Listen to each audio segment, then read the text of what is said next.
In the 13th century, while the Livonian Brothers of the Sword were campaigning in the Baltic, the Teutonic Order arrived from Prussia and launched a campaign that saw the total conversion and destruction of the original Prussian identity. This campaign not only established the Teutonic Order's dominance in the region, but also led to significant cultural and societal changes that would shape the area for centuries to come. Historians refer to these pre-Teutonic Prussians as Old Prussians. However, I may use both terms interchangeably, so please, keep that in mind. The Prussians conflicted with their Christian neighbors as early as the 10th century. In 997, the Polish Duke and later King Boleslaw I sent Adalbert to Prague to convert the pagans. He achieved limited success before his murder on April 23, 997. Boleslaw tried again in 1008, sending Bruno of Kerfurt. He had slightly more success, converting a pagan named Netmer. However, just like his predecessor, he was executed in 1009. In 1015, Boleslaw launched a campaign against the Prussians, devastating them. Over the following 2 centuries, the Poles and Prussians would fight each other as the Poles attempted to subdue the natives, and the Prussians would launch reciprocal raids to capture slaves. In 1206, Christian of Oliva was sent to convert some of the pagans, and he had more success. However, in 1215, the Prussians restarted their invasions of Christian lands. Having had enough with these attacks, Pope Honorius III called for a crusade against the Prussians in 1217. Hearing about this, the Prussians attacked and plundered 300 churches and cathedrals in revenge. Conrad of Masovia attempted to, but failed to subdue the Prussians, so he paid them off. In 1219, the Crusaders began to gather in Masovia, and in 1222, they were aided by the joining of nobles like Henry of Silesia. The next year, however, the Crusaders left, and the Prussians returned to the usual tactics of raiding Christian land, forcing Conrad to flee to Pluck.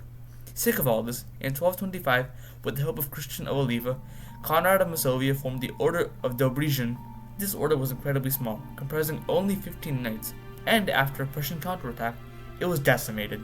Safe to say, Conrad was unhappy. What? No, dude! In 1226, with the permission of Conrad of Masovia, Christian of Oliva negotiated with Hermann von Salza, Grand Master of the Teutonic Order, for the resistance against the Prussians. Some quick history. The Teutonic Order was founded in 1190 at Acre, a city in the Holy Land, where it originally managed a hospital. In 1211, under the invitation of the King of Hungary, the Teutonic Order went to Hungary to defend Burzenland from the Cumans. While in Burzenland, the Teutonic Order constructed settlements to help maintain their war effort.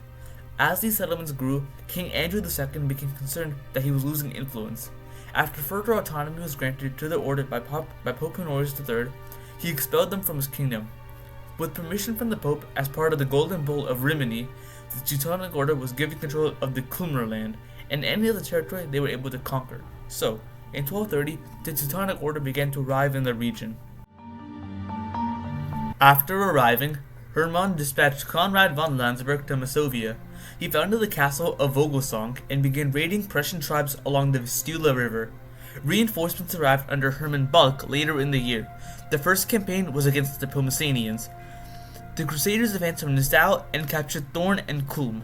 The Pomesanians would eventually be subdued in 1236 with the aid of Henry the Illustrious. In 1231, Pomesanian leader Pepin attempted the siege on Thorn, but this failed and he was captured and executed. The order gained 5,000 veterans, led by the Burgrave of Magdeburg as part of Pope Gregory IX's call, and, in the summer of 1233, led a 10,000-strong army, invaded Pomesanian land, and established a fortress at Marienwerder. From the winter of 1233 to 1234, the Crusaders invaded the Pomesanians, defeating them at a battle on the Sergian River, and constructing a fort at Raiden. In 1235, this conquered land was divided between the Teutonic Order and Christian of Oliva's bishopric, and, as part of a papal bull, they incorporated the remnants of the Order of Dobrizhin. All these decisions angered Conrad of Masovia, who cut off aid to the Crusaders. In 1237, following the disastrous Battle of Saul, the Teutonic Order incorporated the remnants of the Livonian Brothers of the Sword, and, with 2 large railroads supplied to them by Henry the Illustrious, the Crusaders finally subdued the Pomesanians. They settled the region, founding Elbing, whose initial population came from Lubeck, and Kreisberg, which is intended to protect the land east of the Marienwerder fortress.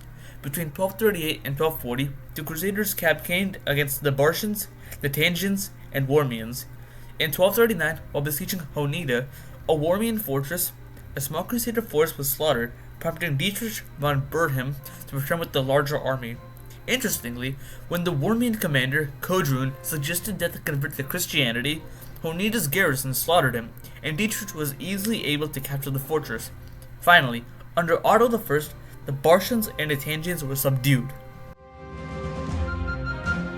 Just a heads up, the First Prussian Uprising is a relatively detailed topic in its own right, so what I'm about to tell you is a relatively quick summary that goes over the main points while not boring you with all the extra irrelevant details. The Teutonic Order's rapid conquest of the Prussian tribes alarmed Svitopelk II, the Duke of Pomerania, and so he collaborated with the conquered tribes to lead an armed rebellion against the Crusaders. They were quickly overwhelmed and were forced to retreat to the castles, which, due to the Prussians' lack of siege weapons, were safe. To make matters worse, Svitopelk attacked and defeated the Teutonic Order at the Battle of Rensen, nearly capturing Kulm. However, in a sneaky move, the Crusaders used politics and diplomacy to weaken the Pomeranian-Prussian alliance, and in 1248, the Pomeranians ceased their alliance with the Prussians. In 1249, the Treaty of Kreisberg was signed, ending the First Prussian Uprising. However, peace wasn't effective immediately, and the Crusaders learned this the hard way after their defeat at the Battle of Kruken. Regardless, the Teutonic Order was able to hold on to Prussia for now, but this wouldn't be the last time they had to fight off an uprising. For now, however, they could resume their conquests. After the Teutonic Order subjugated their conquered tribes, they turned their gaze north to Somland, a territory that got its name from the Samians, another old Prussian tribe. In 1252, Commander Heinrich Stang crossed the Vistula Lagoon to attack Remuva, a pagan place of worship in western Zambia. However, he was defeated and killed by a Zambian force near the village of Gurmau. To make up for this loss, the Pope and Papo von Osterna, the Grand Master of the Teutonic Order, called for a crusade against the Zambians. In the meantime, the Galindians, another old Prussian tribe, were resisting the rule of the Teutonic Order, and so had their power greatly, but relatively peacefully, reduced. This desire for peace came from a fear that excessive control would force the Prussians to flee to Poland and convince its leader to resist the Order's expansion. This call to a crusade was accepted by many, and the Crusaders amassed an army of 60,000 soldiers. In 1255, this army marched into Zambia and defeated them at the Battle of Rudau. The city's garrison quickly surrendered and accepted a baptism. The Crusaders quickly captured Kedenau, Valdu, Cayman, and Tapayu, and forced the garrisons to convert, and in less than a month conquered Samland.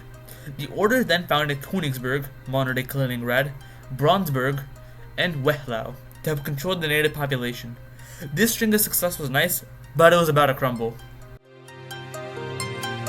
Just like its predecessor, the Great Prussian Uprising is a relatively detailed topic in its own right, so what I'm about to tell you is a relatively quick summary that goes over the main points while not boring you all with extra irrelevant details.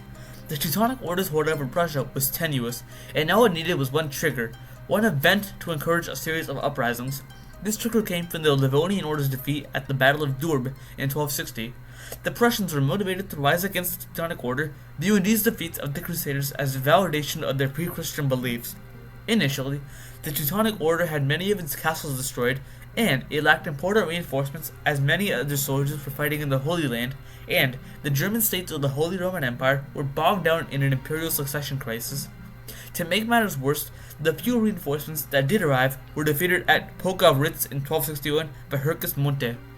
Thankfully, in 1265, Albert the Tall and Henry the Illustrious arrived with reinforcements, and in the following year, Otto III and John I arrived with more reinforcements. To commemorate their arrival, the Teutonic Order constructed the castle of Brandenburg. In 1271, on the bank of the Dargune River, the Prussians assaulted the Crusader army. While it was a stalemate, the Crusaders lost 12 knights and 500 men. The Prussians immediately assaulted Kreisberg, but as they were looting the area surrounding the city, a Crusader cavalry unit from Elbing assaulted their infantry, killing many Prussians. From 1271 to 1272, an army led by Count Dietrich II besieged and captured a Tangian castle, decimating the local resistance. Hircus who years ago decimated a Crusader army, was forced to flee, and in the following year was captured and executed. The last Prussian leader, Gelap of Wormians, was captured and killed while sieging Brandenburg, and the only tribe still resistant to Crusaders was the Pogasanians. who ambushed the garrison of Elbing. Finally, in 1274, the Crusaders captured the rebels' headquarters at Hillsberg, ending the Great Prussian Uprising. The Prussians would never again resist the Teutonic Order, and eventually they would assimilate into the Order's German culture. So, in conclusion, the Prussian Crusade was an equally long and arduous campaign to subdue the Old Prussian tribes.